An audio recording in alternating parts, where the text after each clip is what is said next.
నేను ఉత్తగా చెప్తలేను. అసెంబ్లీలో ఈ ప్రభుత్వం ఇచ్చిన సమాధానం ఇది సంతకం కూడా చూడండి కింద. ఈ సమాధానం ఇచ్చింది సీతక్క గారు. అసెంబ్లీలో ప్రభుత్వం తరఫున సమాధానం ఇచ్చారు. అంటే మహిళలకు 1,00,000 కోట్ల వడ్డీ లేని రుణం అనేది బోగస్ మాట, అబద్ధపు మాట అసెంబ్లీలో ఈ ప్రభుత్వం చెప్పింది. నంబర్ 1. Number 2, stitching charges. అది ఇంకా జోక్ ఏంటంటే పోయినసారి అదే పేజ్ 35లో చెప్పిండ్రు 2024-25లో. ఈసారి కూడా మక్కి అదే పేజ్ 35లో చెప్పిండ్రు.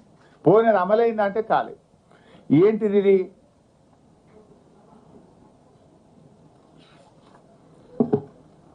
పేజ్ 35లో మీరు చూస్తే స్కూల్ యూనిఫామ్ల కుట్టి ఛార్జీలను జతకు 50 రూపాయల నుంచి 75 రూపాయలకు పెంచడం జరిగింది అని ఇంకా చాలా ఎక్కువ చెప్పారు. దాని నుంచి టైం లేదు.